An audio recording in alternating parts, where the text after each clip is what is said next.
घाटोले की जो पहली बुक है वो क्वेश्चन के ऊपर है पूरी। पहली power of not, question answer बहुत इंपॉर्टेंट है। एवोल्यूशन ऑफ ह्यूमन कॉन्शियसनेस के लिए क्वेश्चन एंड आंसर बहुत जरूरी है। Wise question, wise answer. हाँ जी, वाइज क्वेश्चन। जैसे बॉडी में कोगुलेशन प्रोसेस रहती है तो बॉडी में काफी बार थ्रोम्बोसिस और एम्बोलिज्म हो जाता है, तो उसके पीछे की वजह क्या हो सकती है और इसको हम किस तरह से लें? Let us again understand the things from the process of function only, that as we had discussed earlier. So what is the function of coagulation in normal way? To prevent the bleeding. So when coagulation process got accelerated, it means what is the message to the system? As a whole system को message क्या है कि at large scale bleeding will be there, right? So in same process body used to decrease its thrombosis process, even जिसको thrombocytopenia है वो यहीं पे आता है। So as we had already learned and understood that there are two reactions of your body, one is reaction and one is subdue.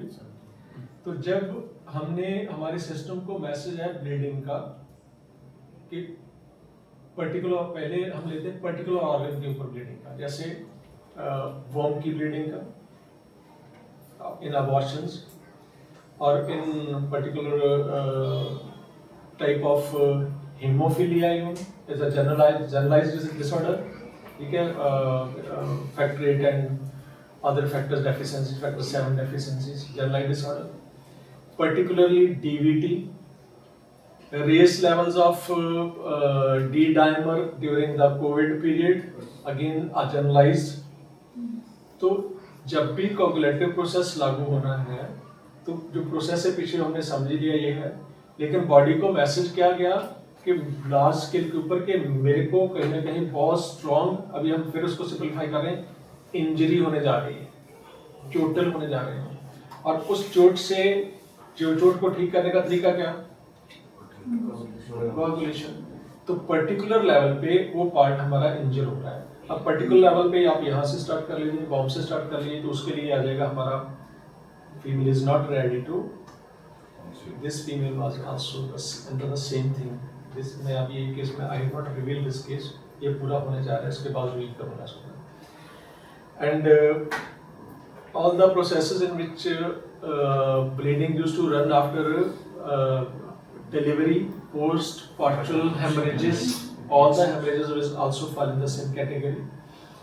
Hemorrhage है, coagulation failure। हम बात कर रहे हैं coagulation होने की नहीं होने की, एक अंडर प्रोसेस है, एक ओवर प्रोसेस है। ओवर प्रोसेस भी मौत, अंडर प्रोसेस भी मौत, दोनों साइड पे मौत है, बीच में चाहिए हमें। तो अंडर प्रोसेस फिर इसको हमने पढ़ लेना जनरलाइज एंड पर्टिकुलर में।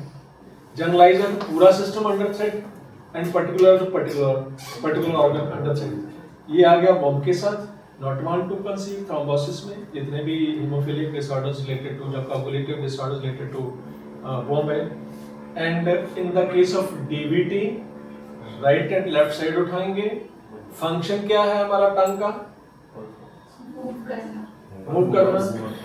जिस साइड से मूव नहीं हो रही है उस साइड से बहुत स्ट्रॉन्ग रेजिस्टेंस है, along with सप्लाई नहीं जा रही, पीछे वजह डेवल्यूशन, राइट? तो जौन सा ऑर्गन है उसका फंक्शन पकड़ेंगे, साथ में रिलेटेड कॉन्फ्लिक्ट आपको अपने आप ही समझ में आ जाएगा कि इस फंक्शन के साथ इस कॉन्फ्लिक्ट को मैंने रिलेट कैसे करना है।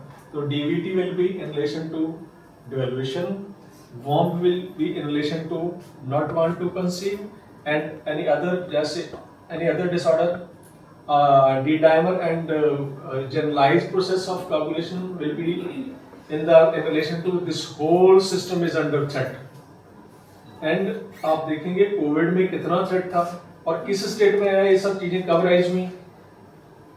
जब सिस्टम हमारा टोटल गिव अप स्टेट में है। इमरजेंसी में will go through this thing कि when your total blood circulation is got given up में चलेगी, और गिव अप कैसा? वो वही प्रोसेस वही लागू होगा वैसे जो हमने वहाँ पे गुजरात में किया कि strong stress, strong fearful threat and system के यहाँ पे कोलैप्स होता है, जान ही नहीं है वापस जाने की, और वो संभाला नहीं गया और ब्लड वेसल्स में पड़ा पड़ा खून फूटना शुरू हो गया। यहाँ पे आएगा वो जो जनरलाइज कोगुलेटिव प्रोसेस, और यहाँ पे डी डाइमर एंड ऑल सब पाई जाएगा। इसको बोलते हैं मतलब डिजीज रिलेटेड टू कोगुलिनोपैथीज। अब इसके साथ रिलेटेड कोई यानी जनरलाइज्ड जेनेटिक डिसऑर्डर भी हो सकता है, बट बड़े स्पेक्ट्रम में अगर है तो we have to criticize threatened state of our whole system, injury state of our whole system particular पे है तो आप उस ऑर्गन के फंक्शन के हिसाब से उसको निकाल लेंगे।